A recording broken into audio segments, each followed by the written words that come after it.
मैं चाहूंगा कि आप गति 5:18 पढ़ें।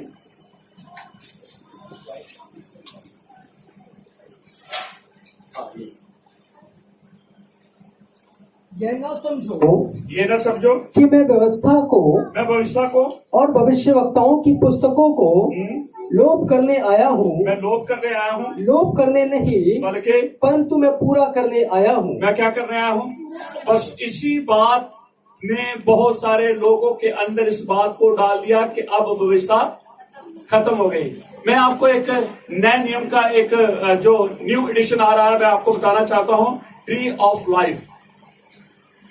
अब बिल्कुल सही तरीके से उसको ट्रांसलेट किया गया है। जितनी ओल्ड किंग जेम वर्जन से ट्रांसलेट हुई है नए नियम की कॉपियां, उनमें बहुत सारी चीजें जो ओल्ड किंग जेम वर्जन के अंदर गलत थी, और जितनी उससे छपी हुई जितनी भी कॉपियां हैं वो सारी गलतियां उसमें आई है। लेकिन अब कुछ मिसैनिक यहूदी जिन्होंने यीशु मसीह को अपना उद्धारकर्ता माना, जो यीशु मसीह को अपना उद्धारकर्ता मानते हैं और यीशु मसीह को अपना हीरो मानते हैं, और जिस मसाया के इंतजार में थे वो मानते थे कि वो मसाया यशुआ ही था। अब उन कुछ लोगों ने मिलकर एक बार फिर से नए नियम को ट्रांसलेट किया है हिब्रू और ग्रीक को लेकर। अब उसमें कोई भी गलती की गुंजाइश नहीं रही। अब उनमें यदि हम इन बातों को पढ़ेंगे तो बिल्कुल वो सारी चीजें जो हमारे अंदर शक पैदा करती हैं वो सारा खत्म हो जाएगा। कौन सा नाम है? Tree of life. तो बहुत जल्दी नेट के ऊपर भी वो आ जाएगी। अभी नेट के ऊपर नहीं आई, लेकिन मैं मंगा रहा हूं। मेरी कोशिश है कि वो जल्दी हमें मिलेगी, और बहुत सारी चीजें जो हमारे लिए अधूरी है उसको सीख कर हम पूरा करेंगे। मिलकर बोलेंगे हालेलुया, हालेलुया। क्योंकि लोगों को तो बाइबल के अंदर लिखा होना चाहिए जी। ये लिखा है जी, बाइबल के लिखा ही नहीं है, तो बहुत सारी चीजें तो वैसे ही छूट गई हैं। मेरे और आपके हाथ में जितनी बाइबल है, बहुत सारे वचन उसमें है ही नहीं है। इसका अर्थ वो छूटे हुए हैं, लेकिन उसमें कोई गलती की गुंजाइश नहीं। बहुत सारे लोगों ने बड़ी छानबीन के साथ और बड़े अच्छे तरीके से उसको ट्रांसलेट किया है। ठीक है, पूरा वचन पढ़े जी। लोप करने नहीं परंतु पूरा करने आया हूँ। मैं पूरा करने आया हूँ, क्योंकि मैं तुमसे सच सच कहता हूँ, मैं तुम्हें सच सच कहता हूँ, कि जब तक आकाश और पृथ्वी टल न जाए तब तक व्यवस्था से एक मात्रा या बिंदु भी बिना पूरा हुए नहीं टलेगा। देखो, अभी यहाँ पूरा वचन तो वो पढ़ते ही नहीं है, और उसके आगे तो और भी बहुत ज्यादा कुछ यीशु मसीह ने कह दिया है। मैं चाहूंगा 20 वचन तक पढ़ें। इसलिए जो कोई, अब ध्यान से सुनना, जो कोई इन आज्ञाओं में से, इन व्यवस्था की आज्ञाओं में से, छोटी से छोटी आज्ञाओं में से किसी एक को तोड़े, अब देख लो, किसी एक को तोड़े। किसने कहा ये? यीशु मसीह। बोलिए। यीशु मसीह ने खुद कहा ना। आगे चले। और वैसा ही लोगों को सिखाए भी। वह स्वर्ग के राज्य में सबसे छोटा कहलाएगा। वो सबसे छोटा कहलाएगा। परंतु जो कोई उनका पालन करेगा और उन्हें सिखाएगा वही स्वर्ग के राज्य में महान कहलाएगा। कितनी बढ़िया बात कही है। उन छोटी आज्ञाओं में से भी यदि कोई सिखाए कि इनको मानना जरूरी नहीं है, तो लिखा वो बहुत छोटा होगा। लेकिन जो खुद मानता है और सिखाता है वो स्वर्ग के राज्य में महान होगा। आगे बढ़े। क्योंकि मैं तुमसे सच कहता हूँ कि यदि तुम्हारी धार्मिकता शास्त्री और फरीसियों से, किससे? शास्त्री और फरीसियों। आपको पता उनकी धार्मिकता किससे थी? यीशु मसीह के ऊपर विश्वास करने नहीं थी, क्योंकि यीशु के ऊपर तो उन्होंने विश्वास किया ही नहीं। तो फिर उनकी धार्मिकता किस बात के ऊपर थी? क्योंकि वो व्यवस्था की हर बात को अपने सामने रखते। आगे, बढ़कर ना हो तो तुम स्वर्ग के राज्य में कभी प्रवेश न कर कलीसिया के लिए, ये चर्च के लिए, ये मसीह के उद्धार पाए लोगों के लिए ये बहुत जरूरी है कि तुम्हारी धार्मिकता फरीसी और शास्त्रियों से डबल होनी चाहिए।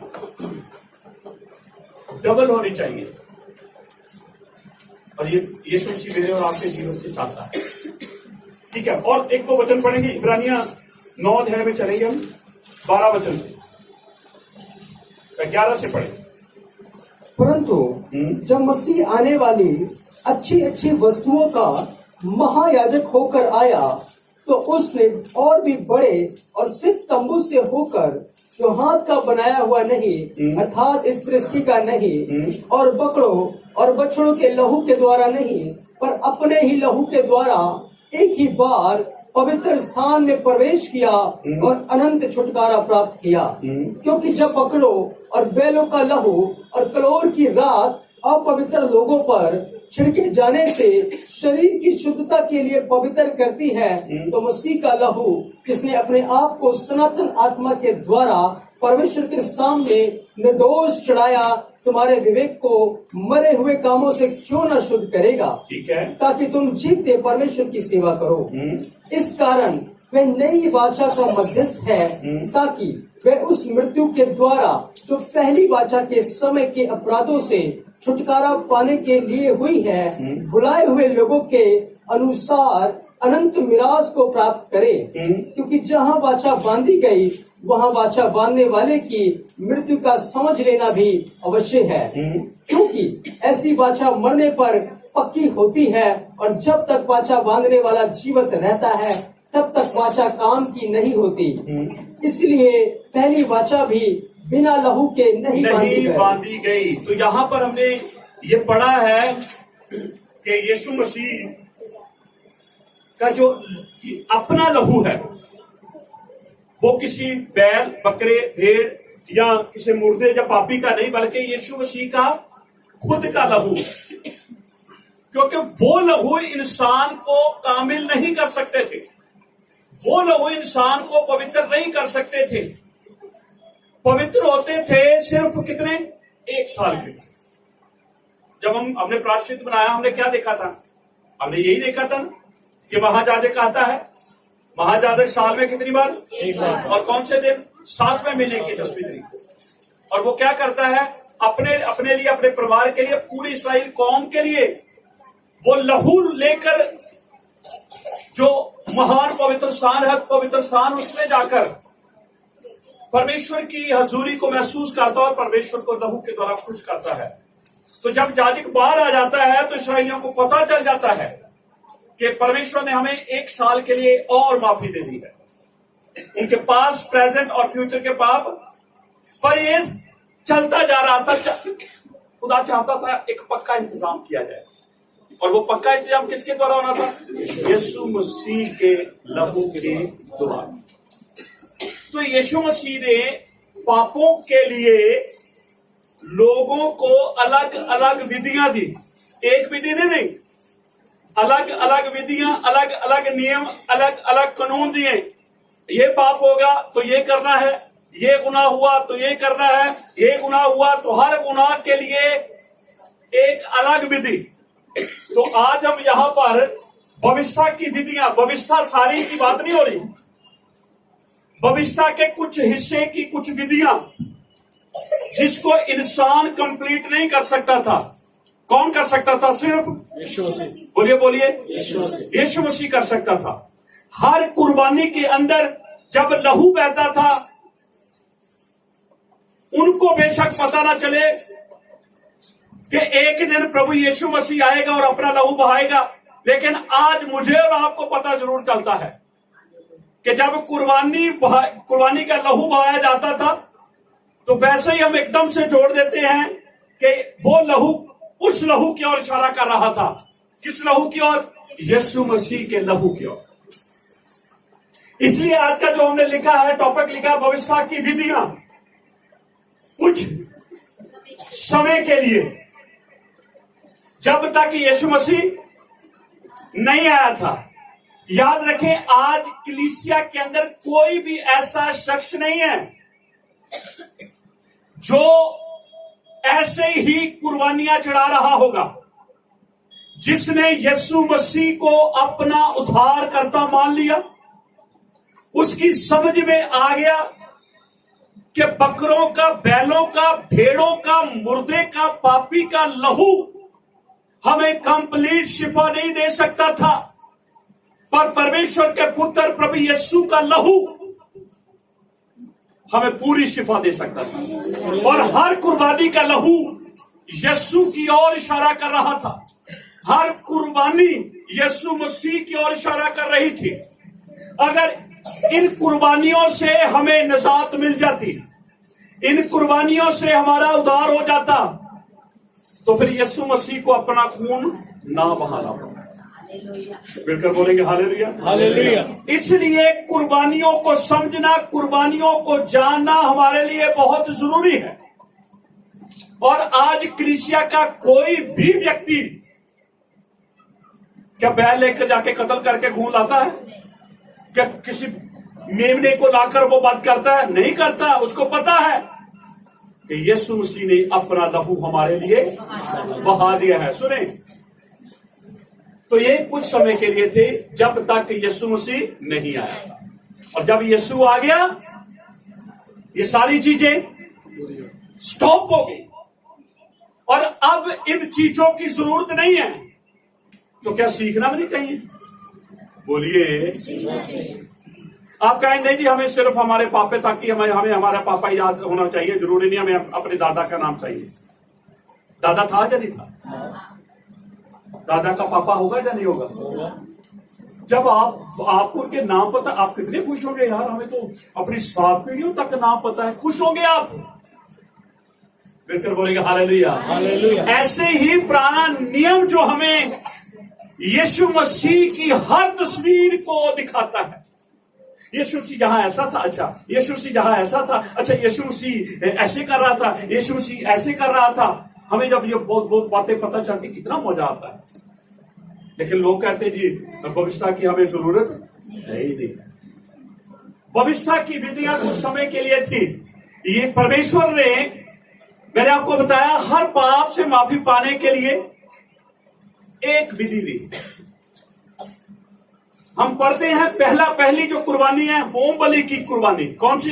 बोलिए बोलिए। आपको पता होम बलि कैसे दी जाती थी? आप होम बलि पढ़ लेंगे, आपको पता नहीं होगा।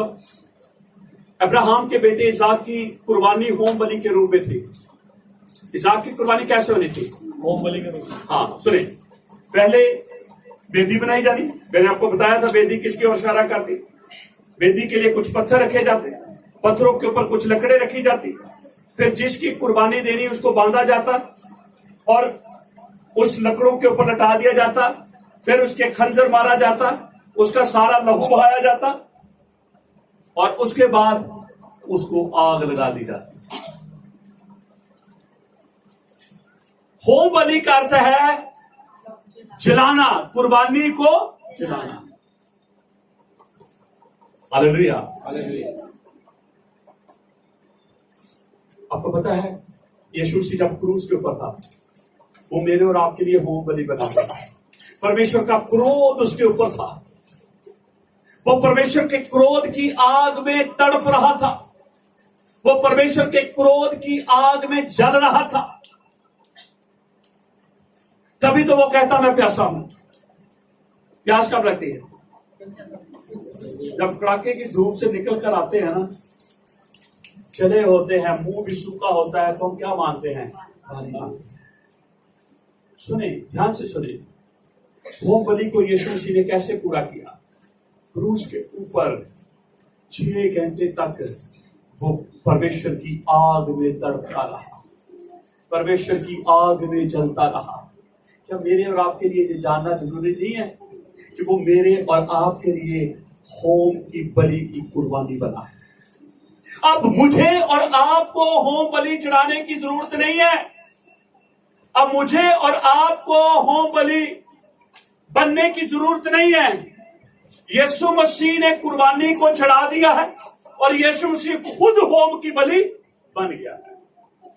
बिल्कुल बोलेंगे हालेलुया, हालेलुया। तो कहां लिखा है? ले भविष्य 6:9 वचन और भविष्य अपना इफिसियों की किताब 9 के अंदर 5:1-2 ऐसे ऐसे पूरा होता जा रहा है। पुराने नियम में कैसे हुआ, नए नियम में कैसे हुआ। क्योंकि नया नियम आपको यीशु मसीह की ओर इशारा करता नजर नहीं, बल्कि यीशु मसीह खुद नजर आ रहे हैं। पुराना नियम आपको यीशु मसीह की तरफ से इशारा कर रहा है। बिल्कुल बोलेंगे हालेलुया। दूसरी कौन सी जी?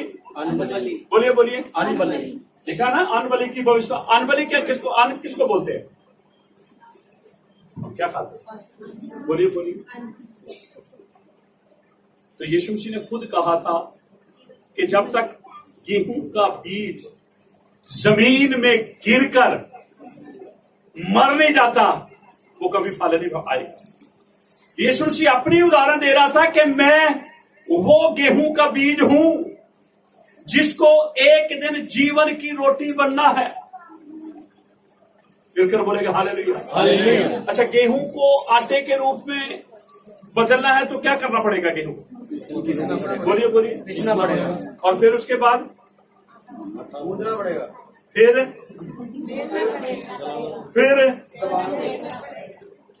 तैयार हो जाती है, आग के ऊपर से सेक कर क्या हो जाती तैयार। कहां से गेहूं का बीज कहां से निकला? तो हम इसको इस तरीके से ले सकते हैं। यीशु मसीह परमेश्वर के क्रोध की चक्की में पिसा। यीशु मसीह परमेश्वर की चक्की में पिसा। इतना पिसा कि जब तक वो एक रोटी के रूप में तैयार नहीं हो जाता, क्योंकि एक दिन यीशु मसीह को ये लोगों के बीच में बोलना था, जीवन की रोटी मैं हूं। और इस बात को वो कहकर ये पूरा कर रहा था अनबली की भविष्यता को। देखो यहां लिखा है पाप बलि की भविष्यता और यहां लिखा अनबली की भविष्यता, तो ये दो भविष्यता पूरी नहीं होगी। अब लोग कहते हैं भविष्यता पूरी, पता तो है नहीं कौन सी पूरी हुई। और उनके लिए ये जानना, उनके लिए सीखना, ये बहुत अच्छा मौका है। अगर वो लाइव सुन रहे हैं तो वो सीखे और अपने नोट्स बनाए। ठीक है, तीसरे नंबर पे कौन सी? बोलिए बोलिए। ये कौन सी होती है पाप बलि की? मेरे और आपके लिए यीशु मसीह क्या बन गया? दूसरा कुरिन्थियों 5 अध्याय उसके 21 वचन के अंदर लिखा है, जो पाप से आजाद था परमेश्वर ने उसको मेरे और आपके लिए पाप ठहराया, ताकि जो हम उसके लिए धार्मिकता बने। तो पाप की बलि की भविष्यता जब पढ़ते हैं हमें वचन मिलते जाते हैं। व्यवस्था 6 का 25, दूसरा कुरिन्थियों 5 का 21। चौथा है दोष बलि की। बोलिए बोलिए। आपको पता है ये बहुत बड़ा खतरनाक शैतान का एक मंसूबा है, प्लान है कि वो दोष लगाता है। क्या करता है? दोष लगाता है। बोलिए बोलिए। दोष लगाता है। दोष दो तरह के होते हैं। कौन कौन से? सच्चे और झूठे। क्या सच्चे जो होते हैं सच्चों के ऊपर नहीं दोष लगते थे, और झूठे तो फिर दोष कितने तरह के हो गए? बोलिए बोलिए। अगर सच में मैंने वो बात की है तो मेरे ऊपर उंगली उठ रही है तो मुझे एक्सेप्ट करना है।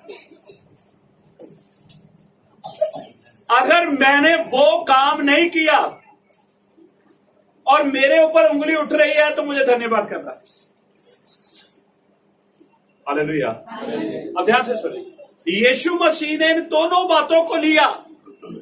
जिन्होंने किया उनके ऊपर उंगली उठी, उनके लिए भी यीशु मसीह दोष बलि बना, और जिन्होंने नहीं किया उनके ऊपर भी उंगली उठी, उनके लिए भी यीशु मसीह दोष की बलि बना।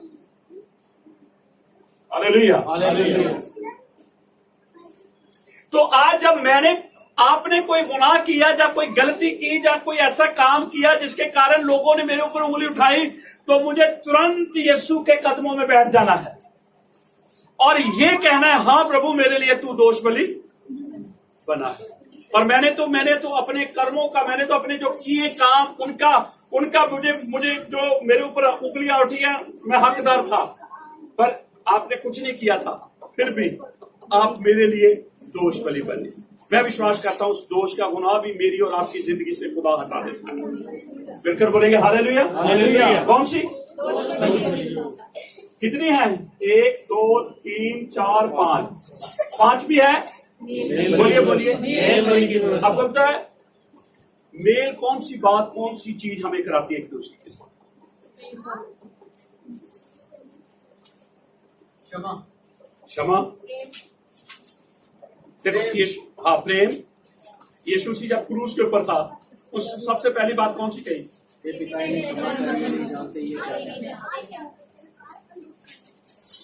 ये पिता ये नहीं जानते, इन्हें क्षमा। इन्हें क्षमा।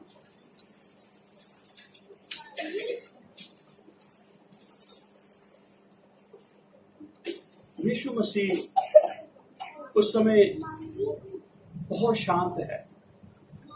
ये बात वही व्यक्ति कह सकता है जो बहुत शांत होता है। हम पता है कहते हैं, हम गुस्से में कहते हैं जा हमने माफ किया। यीशु मसीह गुस्से में था? नहीं। किस पे था वो? शांति में। यीशु मसीह पूरी शांति में था। मेल इंसान के साथ वो ही कर सकता है जो पूरी शांति में रहता है। कई दफा हाथ मिलाते हैं, दिल थोड़ा होते हाथ में, दिल थोड़ा मिल लेते हैं क्योंकि शांति नहीं। कई दफा चेहरे खुश होते हैं, अंदर खुश होते हैं। यीशु मसीह जो जब संसार के अंदर अपनी सेवकाई के दिनों में अपने चेलों से कहता था, मैं अपनी शांति तुम्हें देके जा रहा हूं क्योंकि तुमने मेल मिलाप करना है आगे, और बिना शांति के तुम मेल मिलाप नहीं कर सकते। ये थोड़ा उसने कहा मैं अपना प्यार तुम्हें देकर जा रहा हूं, जब मैं अपनी अकल तुम्हें देकर जा रहा हूं, उसने क्या कहा? मैं तुम्हें अपनी शांति देकर, क्योंकि तुम्हें मेल करना है। मेल करना और मेल कराना है। मेल करना है, पहले तो आपस में मेल करना है और फिर मेल कराना है। अब यीशु मसीह पूरी शांति में था, तभी उसने शब्द बोला, हे पिता ये नहीं जानते। हालेलुया। पिता ने उन्हें क्षमा किया। क्षमा सिर्फ उन लोगों के लिए प्रभु ने मांगी थी जो उसके ऊपर अत्याचार कर रहे थे, जो उसके ऊपर उंगलियां उठा रहे थे, जो उसको मार रहे थे, जो उस समय उस सारे गुनाह में शामिल थे, उनके लिए। औरतें थोड़ी थी बेचारी। हम कहते हैं जी प्रभु ने सबको क्षमा कर दिया, औरतों ने तो कुछ भी नहीं किया, औरतों तो रो रही हैं। और यीशु मसीह ने औरतों को कहा भी है, तुम मेरे लिए क्यों रोते हो? इसका अर्थ है कि औरतें उस बड़े पाप में शामिल नहीं थे, और जो शामिल थे उनके लिए यीशु मसीह ने कहा इन्हें बोलिए बोलिए। आपको पता है 3 स्टेजें हैं क्षमा की। कितनी? 3। पहली बात, हाँ ये दोषी है, हाँ ये दोषी है। दोष क्या है? ये तो साबित नहीं हुआ। दोष साबित नहीं हुआ, लेकिन हो सकता है कोई नया नया बंदा उनके बीच में आकर खड़ा हो, वो तो नहीं है ना, लेकिन उनके बीच में जो खड़ा है वो भी दोषी है। ये पहली स्टेज है। पहली स्टेज पर भी यीशु मसीह ने उनको माफ किया। दूसरी बात, दोष साबित हो गया है। दोष उनमें 10 लोग आए, जब 20 लोग आए, जब 50 लोग आए, उनके ऊपर दोष साबित हो गया। यीशु मसीह ने जिनके ऊपर दोष साबित हुआ उनको भी क्षमा कर दिया। तीसरी स्टेज कौन सी हो सकती है? जिनको सजा मिलती है। नंबर 1 सिर्फ दोषी। नंबर 2 भी दोष साबित हुआ, सजा तो नहीं अभी सुनाई गई। सजा की तो स्टेज है ना, 2 साल 5 साल उम्र कैद, फांसी की सजा कि तुरंत जी चलो जी 2 साबित होकर चढ़ाओ फांसी, ऐसे तो नहीं है ना। हमारे कानून के अनुसार भी ऐसे नहीं है। पहले तो दोषी, हाँ जी दोषी है जी, अब केस चलेगा जी 2 साबित, फिर उसको थोड़ा रोक दिया जाएगा। अब है जी, अब कौन सी डेट है जी, सजा सुनाई जाएगी। हाँ सुने, हम समझते तो है नहीं, हम बात रह जाएगा। यीशु मसीह ने कहा जी मैं तुम्हें माफ करता हूं, बस। कौन सी स्टेज को माफ किया? यीशु मसीह ने हर स्टेज को माफ कर दिया। दोषी माफ, दोष साबित हो गए माफ, सजा सुना दी गई माफ। मिलकर बोलेंगे हालेलुया। ये बंदा वही कर सकता है जिसके अंदर पीस है, शांति है। बिना शांति की हो सकती बात? बोलिए बोलिए।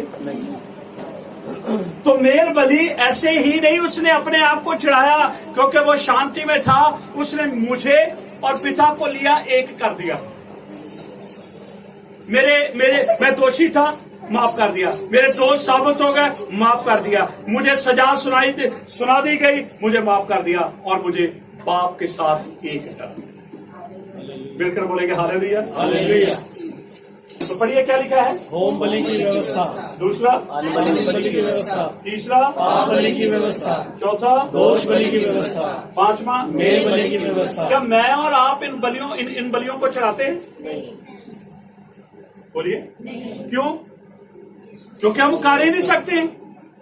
हम कभी भी दोषी को माफ कर सकते हैं और ऊपर से दोष साबित हो जाए फिर तो बिल्कुल ही नहीं। और फिर कहते हैं सजा क्या होना चाहिए? आज इसको रोटी नहीं देनी, आज इसको घर में नहीं घुसने देना, कपड़े नहीं धोने। ये सजा, ये क्या है? बोलिए। हम नहीं कर सकते। जहां तक कि यीशु मसीह की शांति हमारे अंदर है, उसने कहा मैं अपनी शांति तुम्हें देता हूं। आपको रिसीव करना, रोज अपने आप को थोड़ा सा हिलाकर देखो शांति है या नहीं है। फिर बोलेंगे हालेलुया। हालेलुया। तो व्यवस्था की विधियां कुछ समय के लिए थी। ये सारे जो व्यवस्था की विधियां थी, जो नियम थे, जो कुर्बानियां कुछ समय के लिए थी। कब तक के लिए? जब तक यीशु मसीह नहीं आया। और जैसे ही यीशु मसीह आया, मेरे और आपके लिए होम बलि की व्यवस्था वो बन गया, अन्न बलि की व्यवस्था वो बन गया, पाप बलि की व्यवस्था वो बन गया, दोष बलि की व्यवस्था वो बन गया, मेल बलि की व्यवस्था हो गया। बिल्कुल बोलेंगे हालेलुया। हालेलुया। हालेलुया। हालेलुया। और मुझे और आपको कुर्बानियों से बिल्कुल हटा दिया। ठीक है, एक वचन पढ़े, इब्रानियों 10 है पहला वचन। क्योंकि व्यवस्था जिसमें आने वाली अच्छी वस्तुओं का प्रतिबिंब देखो, है। आने वाले हमें माफी मिलनी थी, हमारा मेल होना था और हमारे लिए यीशु मसीह जीवन की रोटी। हम प्रतिरोज नया मन्ना अपने जीवन में वचन का लेते हैं। आगे चलें। और उनका असली स्वरूप नहीं, इसलिए उन एक ही प्रकार के बलिदानों के द्वारा जो प्रतिवर्ष अचूक चढ़ाए जाते हैं, पास आने वालों को कदापि सिद्ध नहीं कर सकती। ये सारी चीजें सिद्ध कर सकती। अब सौल किस बात के लिए? इन्हीं बातों को तो लिख रहा है। और कुछ लोग इसको पढ़ के कहते हैं, देखो जी वो पढ़ को इब्रानियों की पुस्तक पढ़ के देखो जी, क्या पढ़ के देखिए उसमें क्या लिखा है। यही तो लिखा है। तो हम तो कह रहे हैं कि ये सारी चीजें तो खत्म हो गई हैं, ये सारी चीजें तो पूरी हो गई हैं। और हमें समझना भी तो है किसमें पूरी हुई, कैसे पूरी हुई। और अगर हम समझेंगे नहीं तो हम वैसे कहेंगे जी पूरी हो गई। हुई कैसे, ये नहीं पता। और ये तब पता चलेगा जब आप व्यवस्था को पढ़ेंगे और खुदा से पूछेंगे, उससे समझ लेंगे, उससे अकल मांगेंगे। खुदा आपकी अकल को खोलेगा और परमेश्वर के वचन को आप समझेंगे। थोड़ा सा और पढ़े आगे। नहीं तो उनका चढ़ाना बंद क्यों ना हो जाता? इसलिए कि जब सेवा करने वाले एक ही बार शुद्ध हो जाते तो फिर उनका विवेक उन्हें पापी न ठहराता। 10 वचन पढ़े। उसी इच्छा से हम यीशु मसीह की देह के एक ही बार बलिदान चढ़ाए जाने के द्वारा पवित्र किए गए। सारी कुर्बानी खत्म हो गई, क्योंकि इब्रानिया हमें 1:10 कहता है, इसी इच्छा से हम यीशु मसीह की देह के एक ही बार बलिदान चढ़ाए जाने के द्वारा पवित्र किए गए हैं। अब हमें इनकी जरूरत नहीं, लेकिन इनको जानना तो जरूरत है ना। अगर बाइबल में से इन चैप्टरों को हटा देंगे, इन बातों को हटा देंगे, तो फिर हमें कैसे पता चलेगा? इन बातों को हम इब्रानियों की पुस्तक को समझ कैसे पाएंगे? पहले ये है या पहले ये है? पहले पुराना नियम है या पहले नया नियम है? बोलिए। अगर आप पुराना नियम समझेंगे तो आपको नया नियम समझ आएगा। अगर आप पुराना नियम नहीं पढ़ेंगे तो आपको नया नियम कभी भी समझ नहीं आएगा। फिर तो आप कहेंगे जी ओ देखो जो सिर था वो क्रूस के ऊपर, बस उसने जाकर वहां पूरा कर दिया। आज भी प्रभु का वचन कहता है, जब तुम वापस लौटते हो तो तुम परमेश्वर के पुत्र को दोबारा क्रूस के ऊपर चढ़ाते हो। तो हम तो 50 वाले दिन में वापस जाते हैं। प्रभु कहता है ये नहीं करना, हम करते नहीं। प्रभु कहता है ये नहीं सुनना, हम सुनते नहीं। प्रभु कहता है ये नहीं देखना, हम देखते नहीं। हम तो सारे काम करते हैं। तो कितनी बार एक विश्वासी क्रूस के ऊपर यीशु मसीह को लेकर जाता है। मिलकर बोलेंगे हालेलुया, हालेलुया, हालेलुया, हालेलुया। तो इसलिए लिखा है भविष्यता की विधियां कुछ समय के लिए थी, जब तक यीशु मसीह नहीं आया।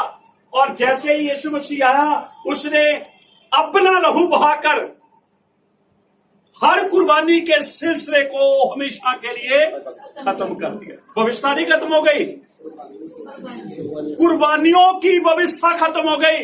मैंने यहां पर वचन लिखे हुए हैं, हर कुर्बानी के पीछे लिखा है इसकी व्यवस्था, इसकी व्यवस्था, इसकी इसकी इसकी, हर बात के साथ लिखा है। तो यदि आपके दिमाग में यह बात आती है कि व्यवस्था को पूरा कर दिया गया है, तो इस व्यवस्था को प्रभु यीशु ने पूरा किया। और बाकी तोरा वैसे की वैसे है। तोरा शिक्षा है।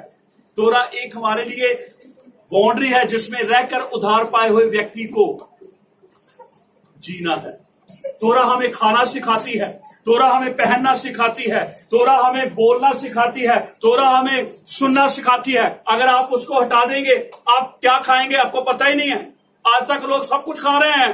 लो जी पतरस को चद्दर दिखा दी, अच्छा चद्दर दिखा दी, फिर उसमें जी वो हर तरह के जानवर थे। जरा ध्यान से पढ़ना, हर तरह के जानवर थे। क्या लिखा है उसमें? क्योंकि वो भविष्यवाणी को पूरा किया जा रहा था कि मैं जानवरों के साथ तुम्हारे साथ वाचा बांधूंगा।